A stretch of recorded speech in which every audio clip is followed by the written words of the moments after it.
All right, BYU, Kansas. We've got Kansas 9.5, 10-point home favorites, 55.5 being the total in this one.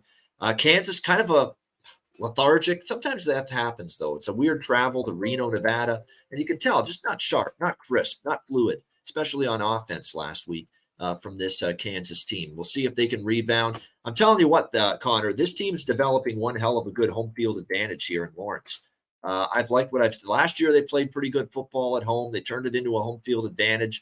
They won and covered handily against Illinois, 34-23, their previous home game.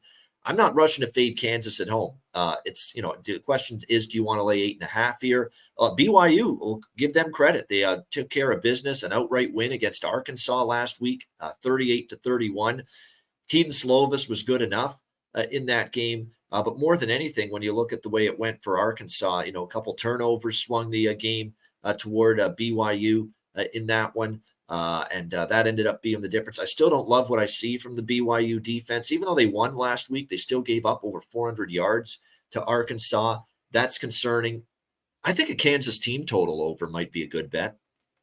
And it might be the better way for me to approach this than laying 8.5. Then you don't have to guess, is Slovis going to have a good game finally against Kansas's defense, or is he going to struggle, which we know he has struggled a bunch in years past, whether it was Pitt, whether it was USC, previous teams he was with. I'm pretty confident Kansas and Jalen Daniels, especially on their home field, can move the football here against BYU. So as of right now, maybe I get interested in a Jayhawks team total of some kind. What do you think here, Connor?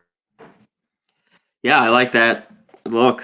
And when I add this, I put down a Kansas team total and even over here at 55.5. I think it could just get over. Kansas just been an over machine. I mean, it was a sleepy spot because Nevada hadn't done anything. And even their defense, they had a couple guys out the first half, Kansas, for targeting. They were back by the second. But for them to score, they hadn't done anything before that. I mean, what did they have? 7? They lost 33-7 to Idaho the week before. It was so much I couldn't take the points with Nevada, but they ended up covering. Back here at home is where they've been good. I'm not going to lay the number with Kansas, though. They've not been pretty good at laying numbers like this. They just haven't covered, especially to the second half of last year. So I'm just going to look over. I think BYU and Slovis can get theirs because I have questions of Kansas defense, and I think Kansas scores on BYU.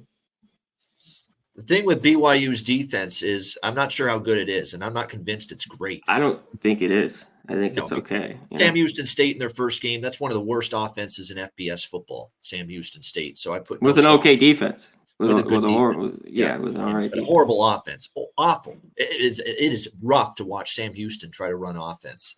It's just absolutely terrible. Southern Utah can't put much into that. They finally played someone good on offense, and they gave up 31. And I think Kansas might be even better on offense than Arkansas. So that's why I think it's going to be Kansas team total is kind of what I'm eyeing here in this one.